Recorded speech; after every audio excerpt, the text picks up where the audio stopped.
It was August 25th, 1944, and the harbour at Cherbourg in Normandy lay stretched out before Sergeant William Henderson like some vast, impossible puzzle.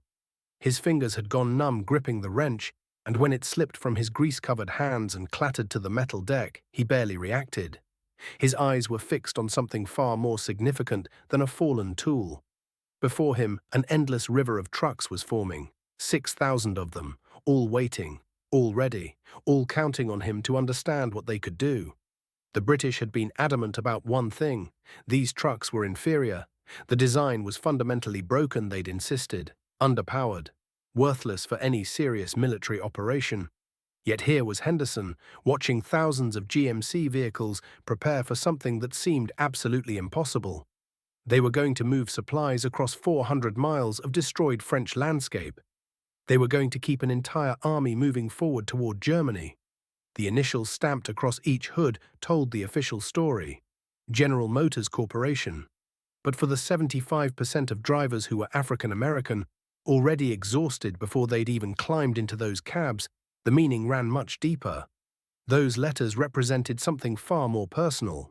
They meant living to see tomorrow. They meant the thin line between what would be victory and what would be catastrophic defeat. They meant the invisible thread connecting General Patton's racing tanks to the fuel depots 300 miles behind them. What none of these drivers understood as that August morning grew warmer was that this vehicle, dismissed just 4 years earlier by British military experts as hopelessly inadequate, would soon become worth more than tanks, worth more than fighter planes, worth more than any other single weapon system fighting in all of Europe. The 2.5-ton GMC CCKW, nicknamed the Jimmy by some, the Juice and a half by others, was about to carve its place into history. It would become the single most important piece of equipment in the most desperate supply operation the world had ever attempted. But this story didn't begin in the chaos of war. It began in quiet design rooms in Detroit back in 1939, when the United States Army Ordnance Corps was searching for something very specific.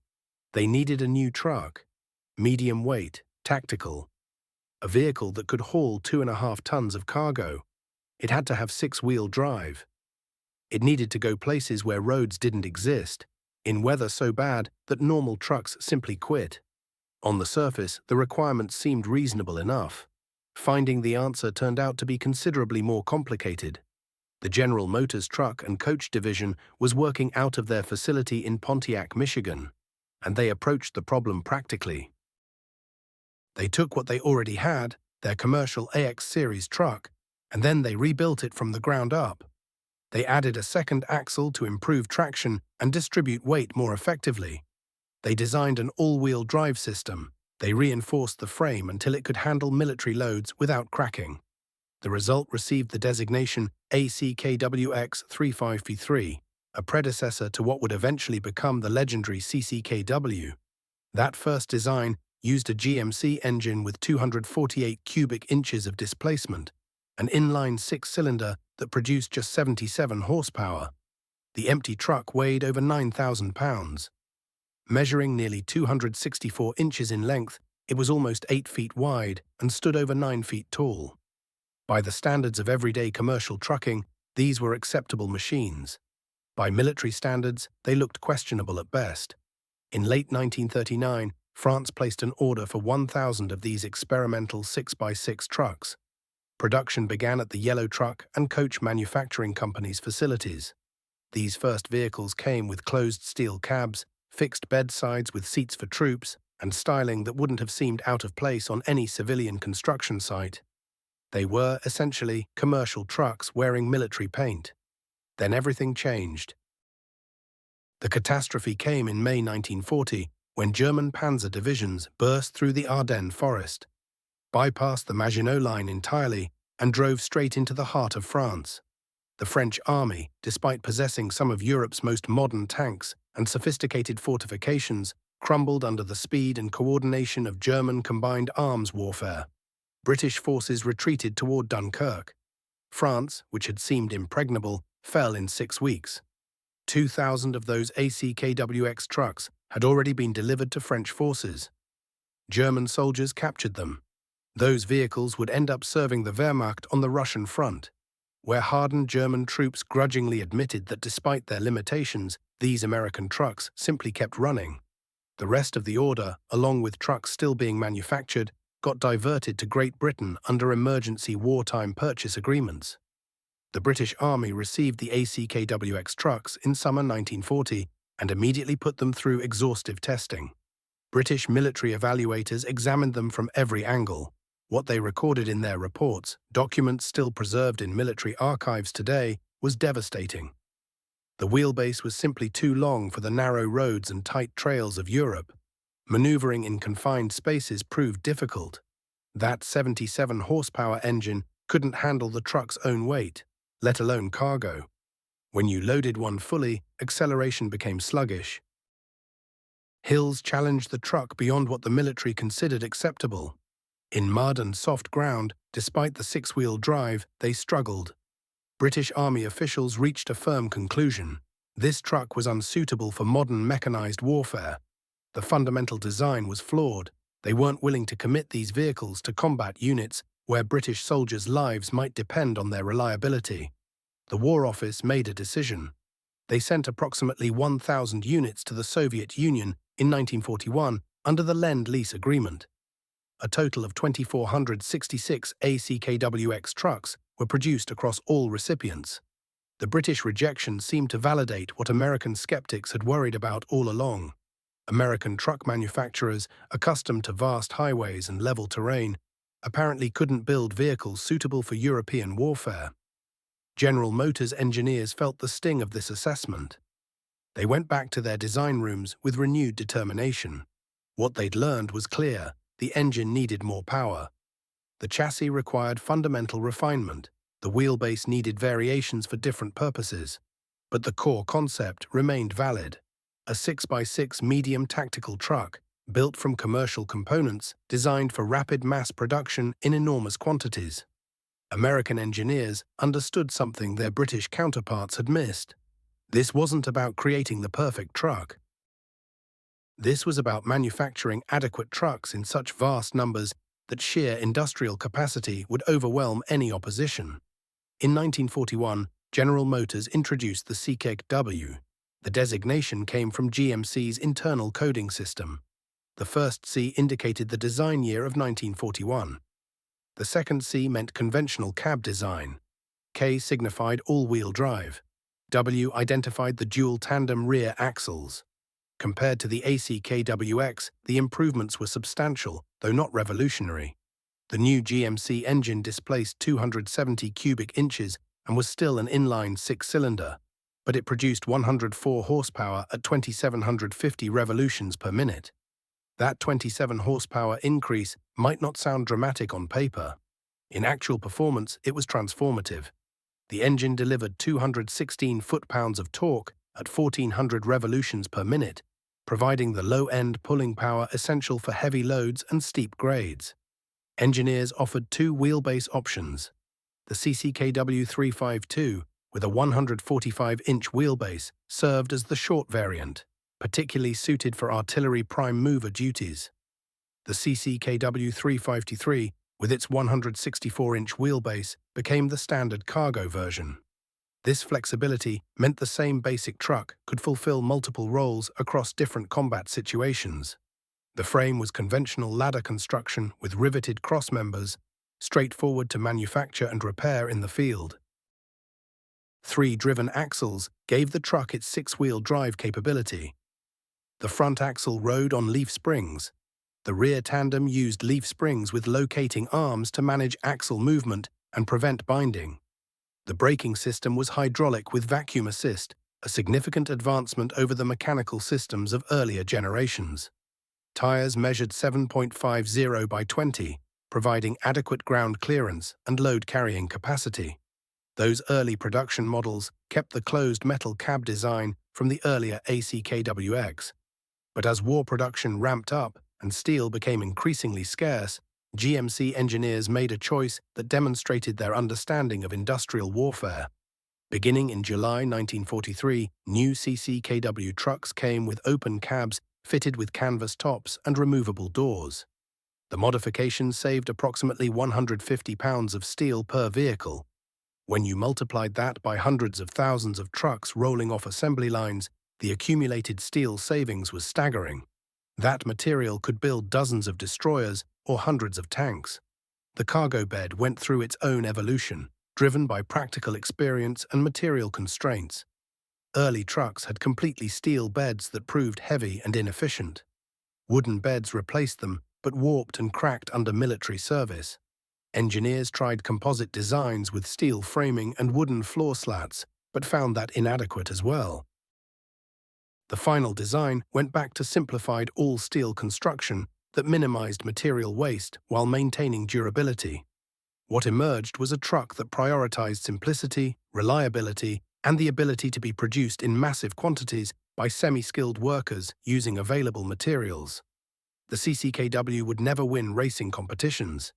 Engineers would never tout it as a technological marvel, but it could roll off assembly lines in staggering numbers. Semi-trained workers could build them. Field mechanics with basic tools and minimal training could fix them when they broke. General Motors assigned primary production to their yellow truck and coach facility in Pontiac, Michigan. As orders multiplied, Chevrolet's facility in St. Louis, Missouri, joined the effort. At peak production, these two plants were completing one CCKW truck every 7 minutes. 24 hours daily, 7 days weekly. The assembly lines never paused. The production process itself demonstrated American industrial capability on an unprecedented scale. Materials flowed in one end of the Pontiac plant, and finished trucks emerged from the other. Sheet metal got stamped into body panels. Frames were welded and riveted together. Engines were assembled from hundreds of precision-machined components. Transmissions, axles, and suspension systems were manufactured in separate facilities and transported to final assembly lines. The entire operation employed tens of thousands of workers, many of them women who'd entered the workforce to replace men serving in combat units. The numbers reveal the story of American industrial mobilization. From 1941 through 1945, General Motors manufactured approximately 562,750 CCKW trucks across all variants. That figure includes specialized versions, but represents primarily standard production models. Excluding cab-over-engine variants and non-all-wheel drive configurations, standard CCKW production totaled somewhere between 518,000 and 519,000 units. To comprehend what that means, Germany produced approximately 100,000 total trucks of all types during the entire war.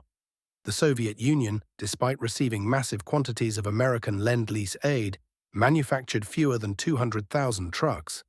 Great Britain's entire wartime truck production couldn't compare to this single American model. The CCKW essentially equaled the combined truck production of all Axis powers. The CCKW generated dozens of specialized variants. There were dump trucks for engineer units, tanker trucks for fuel and water transport, mobile workshops equipped with lathes and welding equipment, communication vans housing radio systems, ambulances with medical supplies and stretcher racks, recovery trucks fitted with cranes for retrieving disabled vehicles, anti-aircraft platforms mounting quadruple 50-caliber machine guns. Each variant used the identical basic chassis, engine, and drivetrain, which simplified maintenance and spare parts logistics dramatically. But statistics mean nothing without context. And in June 1944, the CCKW was about to face its ultimate test. The test wouldn't come from German anti-tank guns or Luftwaffe bombers. It would come from simple physics, from the brutal mathematics of moving supplies across impossible distances. On June 6, 1944, over 150,000 Allied soldiers landed on 5 Normandy beaches. The largest amphibious invasion in history achieved tactical surprise and secured a foothold on Hitler's Atlantic Wall. But establishing a foothold isn't the same as achieving victory. By mid-July, more than 1 million Allied troops were squeezed into a pocket roughly 50 miles wide and 20 miles deep. They were stalled. Germans had transformed Normandy into a defensive nightmare. Ancient hedgerows, thick walls of earth and vegetation dating back centuries divided the landscape into thousands of small fields. Each hedgerow functioned as a ready-made defensive position. Each field became a separate battle. American infantry and armor paid a terrible price, advancing through this bocage country, gaining yards when they wanted miles. Then came Operation Cobra. On July 25, 1944, American forces launched a massive breakout, supported by saturation bombing. Within days, German defensive lines fractured. American armor divisions poured through the breach. By early August, General George Patton's Third Army was racing across open French countryside, covering 50, 60, sometimes 80 miles daily. The advance threatened to encircle and destroy entire German armies. But Patton's tankers soon encountered an enemy more dangerous than any panzer division. They were running dry. Each Sherman tank consumed approximately 150 gallons of gasoline per 100 miles traveled. An armored division with roughly 250 tanks burned through enormous quantities during rapid advance. Add all the trucks, jeeps, and support vehicles, and fuel consumption reached almost inconceivable levels. Patton commanded multiple divisions spread across hundreds of miles of front. His fuel requirements alone exceeded 400,000 gallons daily. First Army needed similar amounts. British and Canadian forces required their own supply lines. Total Allied fuel consumption in early August 1944 exceeded 3 million gallons daily. American commanders had planned for rapid advance. They'd prepared supply depots and established logistics networks. Nobody had anticipated a breakthrough this dramatic. Within 2 weeks of Operation Cobra, American spearheads were 200 miles from the Normandy beaches. Within a month, lead elements were approaching 350 miles from their supply bases. Every gallon of fuel, every artillery shell, every ration had to travel that distance over war-damaged roads through a French transportation network that Allied bombing had systematically destroyed in the months before D-Day. That destruction had been deliberate. To prevent German reinforcements from reaching the invasion beaches, Allied air forces spent April, May, and June 1944 methodically bombing every railroad yard, every bridge, every marshalling center within 200 miles of Normandy. The campaign succeeded brilliantly. German panzer divisions took weeks to reach combat instead of days.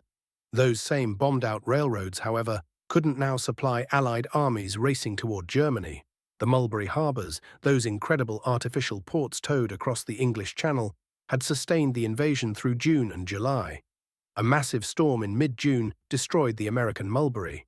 The British installation at Arromanches remained operational but couldn't handle the tonnage requirements of 2 entire army groups.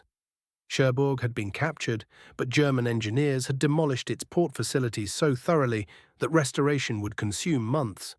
In late August 1944, American commanders faced potential catastrophe. Patton's tanks were running dry 300 miles from their supply bases. First Army was rationing ammunition. Combat effectiveness hung by a thread. Without massive immediate resupply, the Allied advance would halt. German forces would gain precious time to build new defensive lines. The opportunity to end the war in 1944 would evaporate. On August 21, 1944, American logistics officers held an emergency planning conference. 36 hours of continuous meetings produced a solution so audacious, so desperate, that only Americans raised on transcontinental highways and vast trucking networks could have conceived it. They would establish a dedicated express convoy system, similar to priority freight trains. Every available truck would be pressed into continuous service. 2 one-way routes would connect Normandy to forward supply points. All civilian traffic would be prohibited. Military police would control every intersection to ensure convoys never stopped. The plan required more trucks than any single command possessed. Within hours, logistics officers began systematically stripping trucks from every non-critical unit in the entire European theater. Artillery battalions surrendered their prime movers. Engineer units gave up construction equipment haulers. Medical companies released ambulances. Infantry divisions lost their organic transportation. Every truck that could move became part of the operation. The primary vehicle was the GMC CCKW. By August 1944, tens of thousands of these trucks had been shipped to Europe and were ready for exactly what was coming. Scattered throughout motor pools and supply depots, thousands of trucks sat idle across the rear areas. Then came the call. These vehicles were about to be gathered for something unprecedented in military history. 6,000 trucks were rounded up and organized. That number would eventually climb even higher, reaching nearly 6,000 trucks operating simultaneously on the roads. But someone had to drive them, and that's where the American military's segregation policies created both a serious problem and an unexpected opening. The United States Army in 1944 operated under complete segregation. African American troops were placed in their own units, serving under officers who were predominantly white. Military doctrine, rooted in racial bias, insisted that black soldiers simply didn't possess the intelligence or bravery needed for frontline combat. So African Americans were directed to support roles: quartermaster companies, port work, supply battalions, and especially truck driving. By August 1944, the European theater held roughly 210,000 African American soldiers. About half of them, some 93,000 men, worked in quartermaster operations. When the urgent request went out for qualified truck drivers, these soldiers stepped forward. Not because driving trucks for 60 straight hours sounded appealing, not because they welcomed segregation and unfair treatment while serving their nation abroad. They answered because America needed them, because the combat troops couldn't function without them. Because African American soldiers knew that proving themselves in this mission could advance the fight for equal rights back home. The result, 17,000 African American soldiers became Red Ball Express drivers. 3,000 white soldiers joined them, though in practice the convoys stayed largely separated, with black and white units running their own routes. The drivers themselves ranged from teenagers to men in their 40s, though the majority hadn't yet reached 24. Many of these men had never steered a military truck in their lives before shipping out. Some grew up in cities where civilian cars were uncommon. After just a few days of training, sometimes barely enough instruction to feel confident, they were declared ready to handle 2.5-ton trucks loaded with 5 tons of cargo through active war zones. These African American drivers came from all across America.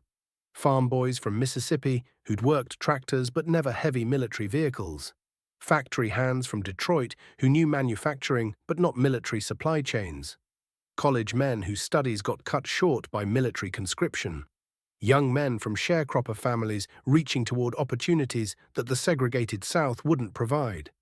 Every one of them had experienced discrimination their entire lives, yet now they were being asked to handle the war's most crucial supply operation. On August 25, 1944, the Red Ball Express started moving. The name itself came from old railroad traditions stretching back decades. Railroad companies would mark their most important freight cars with red circles, signaling all competing traffic to get out of the way. Now red circles appeared on road signs pointing drivers toward dedicated routes across France. Red circles got painted on truck hoods too, clearly marking convoy vehicles. Red Ball Express, a name born from railroad history, now serving the war effort. The concept behind it was strikingly elegant. 2 parallel pathways, each running one direction. The northern route moved loaded trucks forward toward fighting positions. The southern route sent empty trucks back to Normandy and frequently carried German prisoners heading west as return cargo. As armies pushed eastward, this network stretched nearly 400 miles long. Officially, convoys needed at least 5 trucks with jeep escorts at front and back. Trucks were supposed to keep 60-yard spacing and stick to 25 miles per hour. In reality, drivers often rolled out the moment their vehicles were loaded, not waiting for other trucks. Speed limits got ignored repeatedly. Drivers actually removed speed limiters from their engines, pushing the CCKW trucks well beyond the designed 56 mile per hour maximum. Veterans later reported hitting speeds over 60 miles per hour, dangerous speeds for a 2.5-ton truck with 1940s-era suspension and brakes. The 793rd Military Police Battalion handled route security and traffic management. MPs stood at every major intersection, making certain Red Ball convoys never waited for crossing traffic. They helped lost drivers find their way, documented accidents, and fought a losing battle against speeding. Some MPs eventually climbed into passing convoys when their own jeeps couldn't keep pace with the flying trucks. Round trips typically took about 54 hours as the front pushed farther east. Teams of 2 drivers shared the workload, though honestly both men usually stayed conscious for the entire journey. The trucks ferried everything forward necessary for war: jerry cans of gasoline, ammunition packed in wooden boxes, food rations in cardboard containers, medical equipment, replacement parts, letters from home, and sometimes unofficial cargo, including contraband goods and personal parcels. The Normandy ports operated loading stations around the clock. Dock workers, many of them also black soldiers, functioned with impressive speed. Loading a CCKW with 5 tons of supplies took under 10 minutes. Drivers signed documentation for their cargo, got their route maps, and headed out.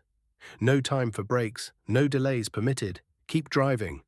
The actual drive became an ordeal that violated modern safety rules constantly.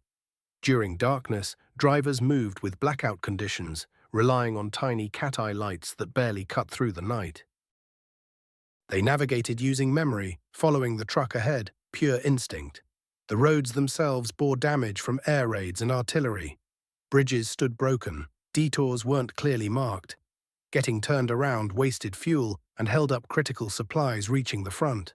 German air attacks, becoming less frequent by late summer 1944, still posed real risk.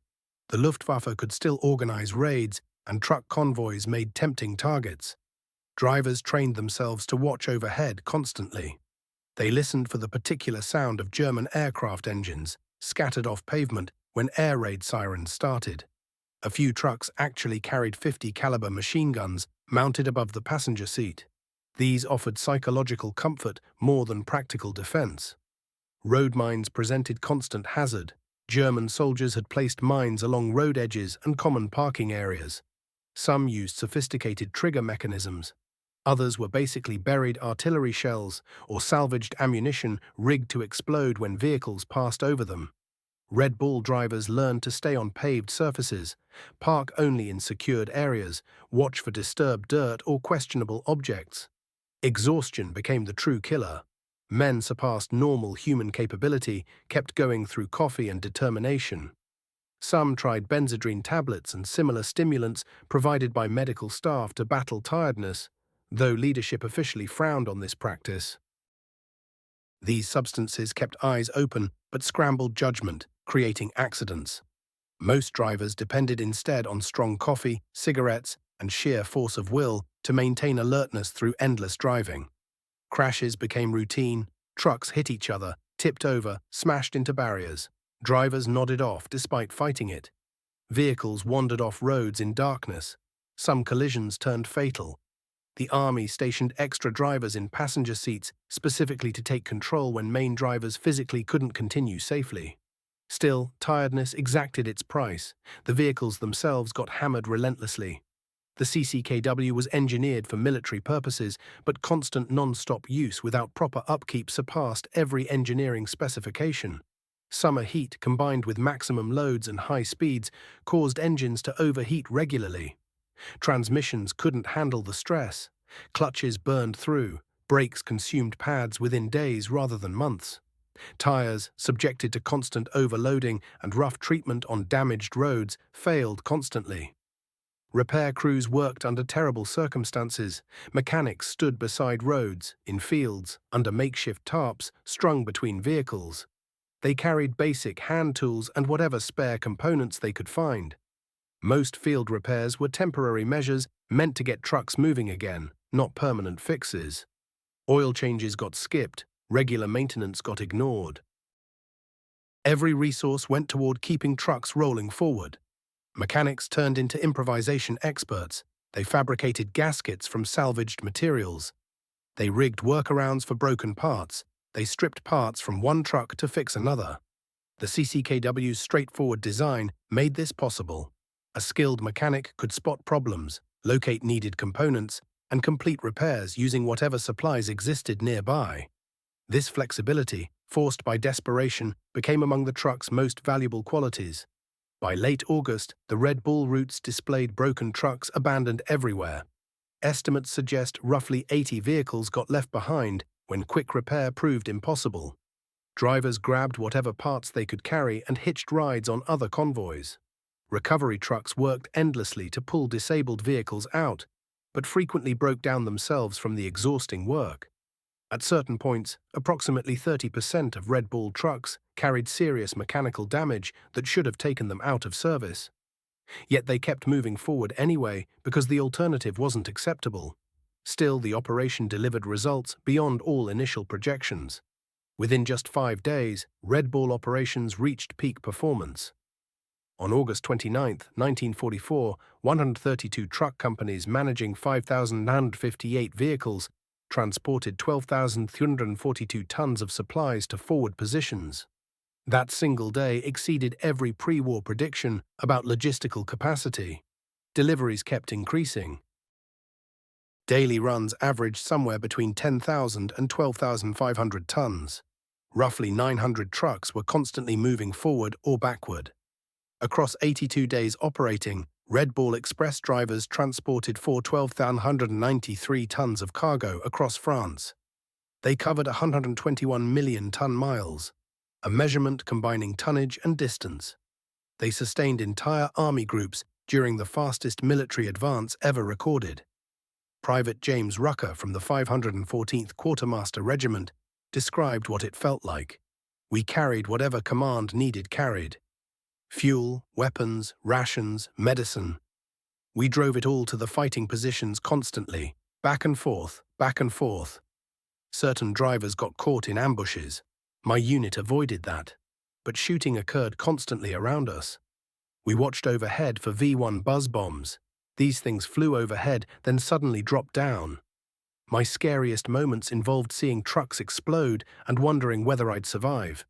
But when command said go, you went. Even driving non-stop for entire days and nights. Rucker's words conveyed the actual Red Bull experience, the persistent terror, the exhaustion making every mile feel twice as long, the satisfaction of knowing their effort mattered, the refusal to quit no matter what. His company drove between Cherbourg and forward positions repeatedly during those 82 operating days. They sacrificed trucks to accidents, mechanical breakdown, and enemy fire. Yet their cargo always reached the destination. Corporal Washington Rector served with the 3916 Quartermaster Truck Company and addressed the racial element directly.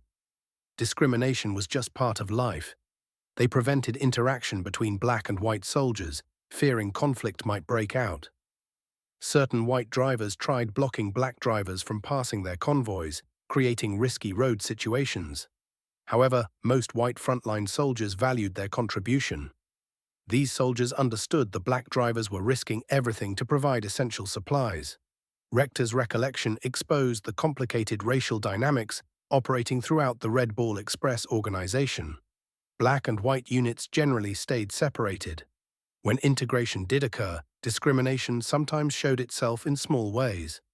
White military police might question black drivers more regularly. White eating facilities might serve black drivers last. White drivers occasionally wouldn't assist black drivers experiencing mechanical trouble. Yet when German artillery started landing or trucks broke down miles from help, racial differences became less important.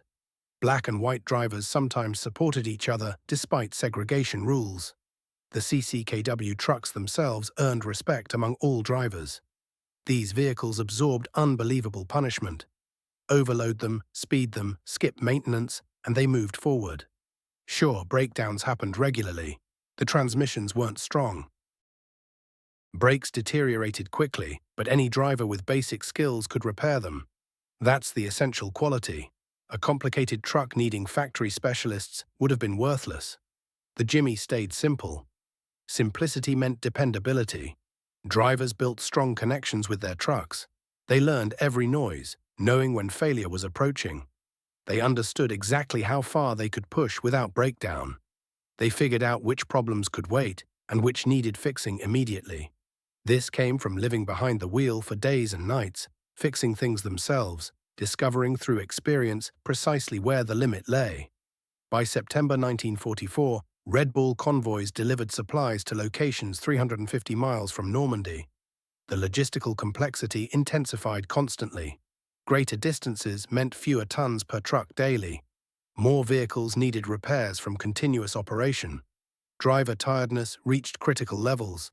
The French railway system, which Allied forces raced to rebuild, stayed largely unusable. Fresh ports, particularly Antwerp in Belgium, remained under German control or suffered too much damage for operations. The stress mounted everywhere, collision rates kept climbing. The ambushes came without warning. Isolated German units, refusing to accept defeat, still lurked in pockets across the French countryside. They struck at convoys whenever opportunity presented itself. But theft posed an equally serious threat, one that gnawed away at the supply lines from within. Valuable cargo disappeared from trucks during rest stops. Gasoline vanished, cigarettes went missing, food rations disappeared. These items found their way onto black markets flourishing in the liberated French cities, Paris and beyond. The theft was systematic, persistent and demoralizing. Drivers and cargo handlers faced suspicion and accusations, many of them entirely unfounded. These allegations intensified racial tensions that already simmered beneath the surface. Military police launched investigations into incident after incident, yet rarely recovered the stolen materials. The trucks had to keep moving regardless. The alternative was simply unthinkable. General Patton's Third Army formed the cutting edge of the Allied advance, and this spearhead consumed supplies faster than any military force in recorded history. His tanks were engaged in nearly constant combat, expending ammunition at rates that left supply officers stunned. A single tank engagement could burn through an entire combat load of shells, demanding immediate resupply before the next phase could begin. Patton's aggressive tactics produced results. German divisions were destroyed, territory was captured. But these victories existed only because the Red Ball Express kept his forces fueled and armed. Patton himself grasped this reality with complete clarity. Despite his legendary reputation for bold armored maneuvers, he understood something fundamental. Logistics made everything possible. Without fuel, his tanks became immobile steel coffins. Without shells, his artillery fell silent. Without ammunition and food, his infantry became ineffective. The Red Ball Express made his rapid advance possible.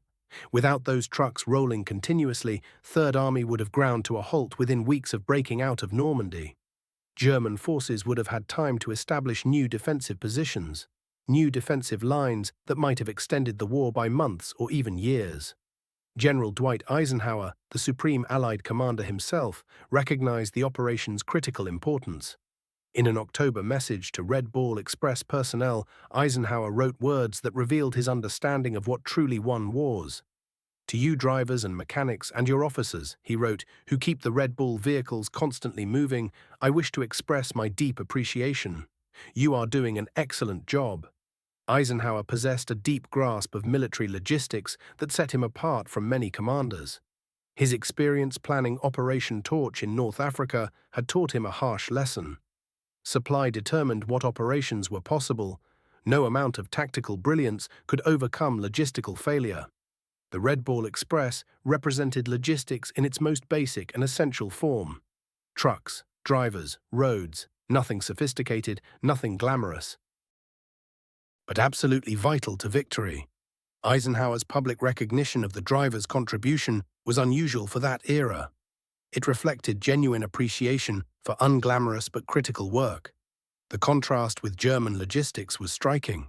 The Wehrmacht, despite its reputation as a modern mechanized force, relied heavily on horse-drawn transport. Germany employed more than 2.8 million horses during World War II to move supplies and equipment. German truck production faced severe constraints. Steel shortages limited output. Fuel was scarce. Manufacturing capacity devoted to weapons production meant fewer trucks could be built. When German mechanized units advanced, they frequently outran their supply lines. This problem contributed to their defeats in Russia and North Africa. German forces in France in 1944 faced a logistical nightmare of staggering proportions. Allied air superiority made daylight movement nearly impossible. French resistance fighters sabotaged rail lines. They ambushed supply convoys. The Wehrmacht's horse-drawn supply system, adequate for static defensive operations, could not support mobile warfare. German units fought with ammunition shortages that crippled their effectiveness. Food supplies proved inadequate, fuel deficiencies became chronic. Captured German soldiers told their interrogators something that spoke volumes. American logistics superiority was as demoralizing as American firepower superiority. By mid-November 1944, the strategic situation had shifted sufficiently to allow the Red Ball Express to cease operations. Antwerp's port facilities had finally been cleared of German demolitions. The port opened to Allied shipping. The supply line from Antwerp to the front shortened dramatically, reducing trucking distances substantially. French railroads, repaired by American and British engineers, began operating on limited schedules.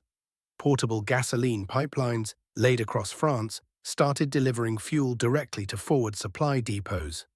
On November 16, 1944, the Red Ball Express officially ended operations after 82 continuous days. The drivers, many of them more exhausted than they had ever been in their lives, returned to their original units. Some continued in other supply operations. Others transferred to combat roles as the Army, desperate for infantry replacements, began accepting African American volunteers for frontline service. The final statistics told a story of achievement that military planners still examine.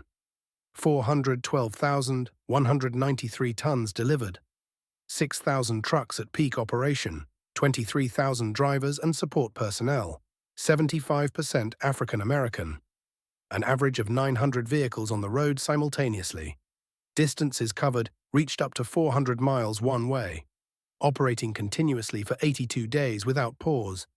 But the real story was about the truck itself. The GMC CCKW, dismissed by British experts as inadequate, proved itself the most valuable tactical vehicle of World War II. Its simplicity, the very characteristic that made it seem inferior, became its greatest strength. Drivers could repair these trucks with basic tools. Mechanics could keep them running with improvised parts. The trucks could be abused. They could be overloaded and neglected, yet they continued functioning. Stories circulated about trucks running with cracked engine blocks held together by wire and sheer determination. Transmissions that should have failed continued shifting gears through pure mechanical stubbornness. Trucks rolled into depots with flat tires, overheated engines, and failing brakes, delivered their cargo, received hasty repairs, and rolled out again hours later. The truck's robust design meant that even severely damaged vehicles could often limp to their destination. General Patton stated flatly that the 2.5-ton truck was his most valuable weapon. He understood something many civilians did not. Without supply, armies become mobs. Tanks without fuel become sculpture. Rifles without ammunition become clubs. The most advanced weapons are useless if they cannot be sustained. The humble CCKW truck made modern mechanized warfare possible by solving the unglamorous problem of moving supplies. Colonel John Eisenhower, the Supreme Commander's son and a veteran logistics officer himself, wrote after the war that without the Red Bull truck drivers, the advance across France could not have been accomplished. The trucks, specifically the GMC CCKW, enabled American forces to maintain momentum. Any pause would have allowed German defenses to solidify. The war might have extended into 1946 without this logistics success. In December 1944, the concept faced its final test. German forces launched Operation Wacht am Rhein, the Ardennes Offensive, commonly known as the Battle of the Bulge. Hitler's last major offensive in the West caught American forces by surprise, creating a dangerous salient in Allied lines. The situation demanded massive rapid reinforcement and resupply.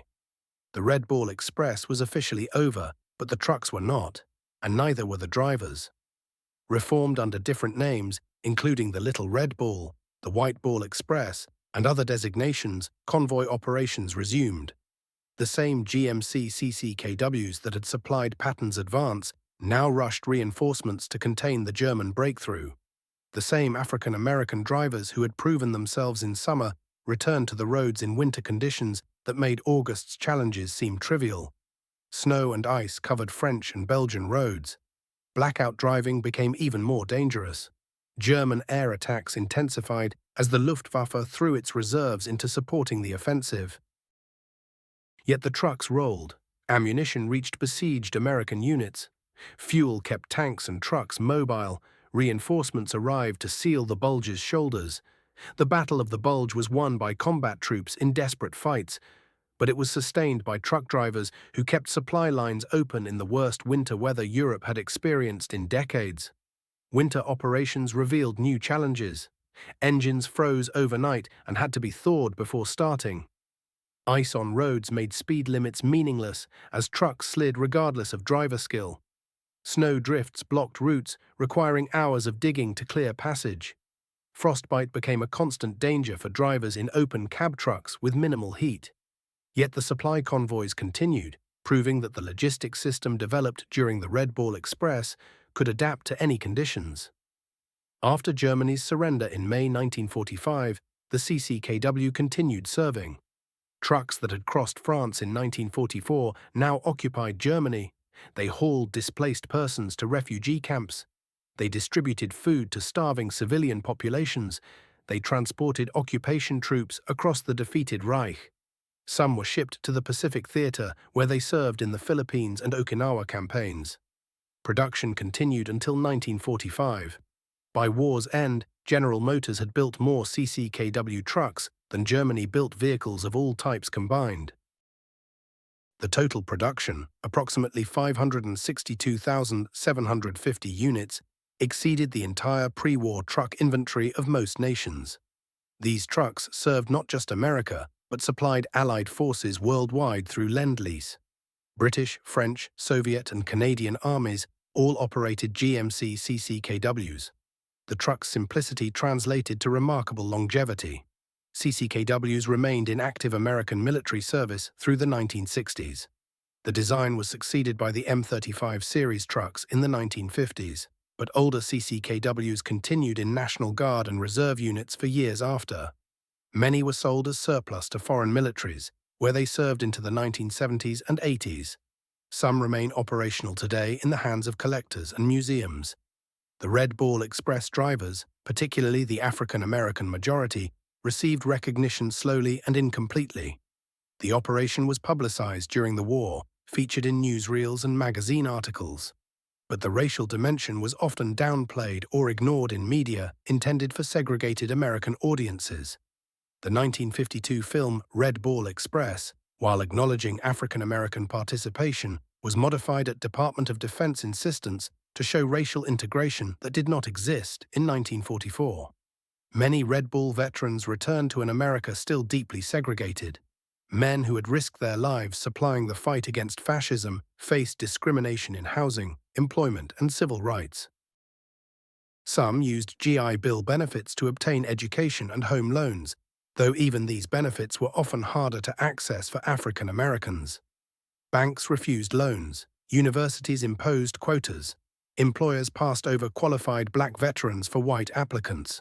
Others found their military service dismissed or forgotten. But the story endured. In the 1980s and 90s, historians began fuller accounting of Red Ball Express operations. Veteran testimonies were recorded and preserved. Museums created exhibits documenting the convoy system and the soldiers who made it work. The National World War II Museum in New Orleans features extensive Red Ball Express materials, including restored GMC CCKWs and personal accounts from drivers. James Ruckert, who served with the 514th Quartermaster Regiment, told reporters years later words that captured something essential. "I'm proud I served. We were young, we were scared, but we did what needed doing.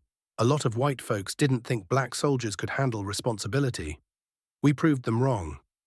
Every supply run that reached the front line on time, that was us proving we deserved respect. That was us fighting for freedom, foreign and domestic."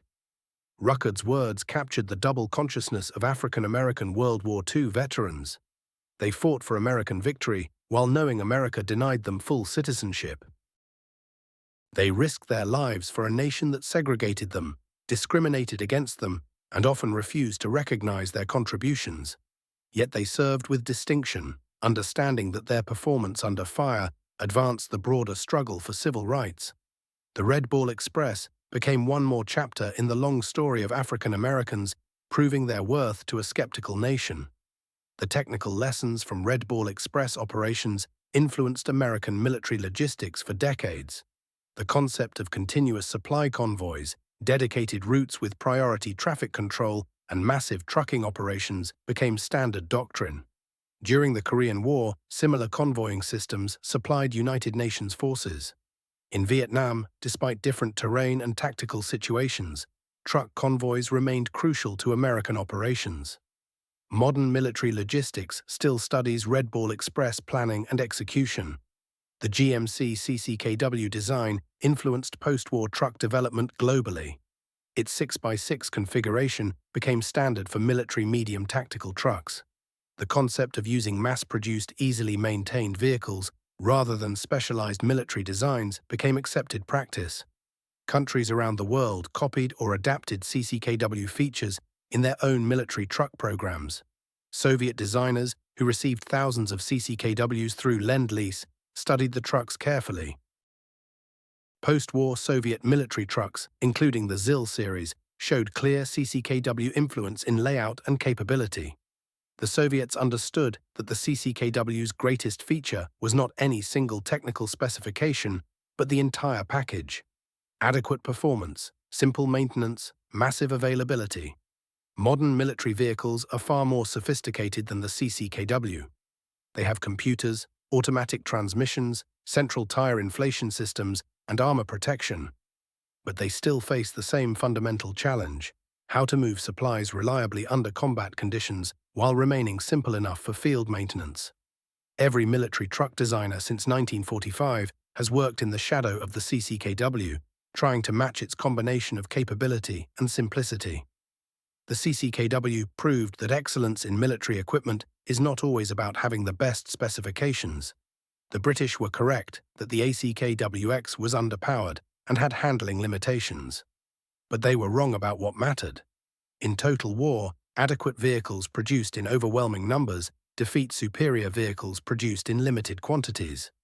Trucks that mechanics can repair with basic tools outperform trucks that need specialized equipment and factory support. Simplicity is its own form of sophistication. The British Army, which rejected the ACKWX in 1940, eventually operated thousands of CCKWs supplied through Lend-Lease. British drivers came to appreciate the same characteristics their evaluators had criticized. The long wheelbase that seemed awkward on narrow European roads provided excellent stability for heavy loads. The engine that seemed underpowered proved adequately strong and remarkably reliable. The simple design meant British mechanics, trained on complex vehicles requiring precision maintenance, could keep CCKWs running with whatever tools and parts were available.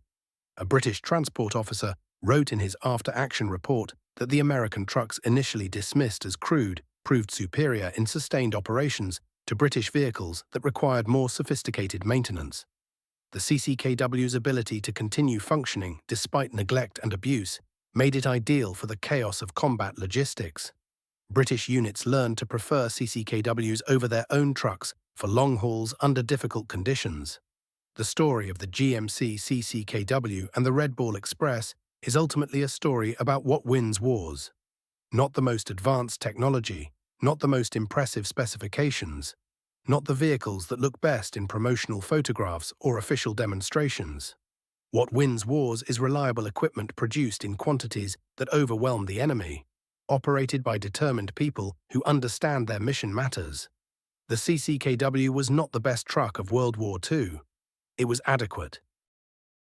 But adequate trucks by the hundreds of thousands, driven by drivers willing to work until they collapsed, supplied the most successful military campaign in history. The humble 2.5-ton truck, dismissed as worthless by British experts in 1940, became the lifeline that sustained Allied armies from Normandy to the Elbe River. And the drivers, 75% of them African-American soldiers fighting for a country that still denied them basic civil rights, proved that excellence knows no racial boundary. They kept the trucks rolling when any pause meant American soldiers might run out of ammunition or fuel. They drove through exhaustion, through fear, through discrimination, because the mission mattered more than personal comfort or recognition. These men returned home to a nation that had not yet fully recognized their humanity. Many faced the same discrimination they had known before the war, but they had proven something important. They had demonstrated that African American soldiers could handle complex, critical missions under the most demanding conditions. They had shown that segregation was a lie, that ability and determination had nothing to do with skin color. The Red Ball Express became part of the evidence that would eventually help dismantle Jim Crow segregation in the decades after the war. On August 25, 1944, Sergeant William Henderson finished tightening the last bolt on a CCKW engine and watched the truck roll out to join the convoy. The British said these trucks were worthless. Henderson knew better. He knew that in the next 82 days, these supposedly inadequate vehicles would write themselves into history, not through dramatic combat action or technological superiority, but through simple, stubborn, unglamorous work. Hauling supplies, keeping armies moving, winning the war. The GMC CCKW, the Jimmy, the 2.5, the truck the British rejected, the vehicle that became America's secret weapon. The lifeline of the Red Ball Express. Proof that sometimes the most valuable things are the simplest ones, operated by people determined to get the job done no matter what.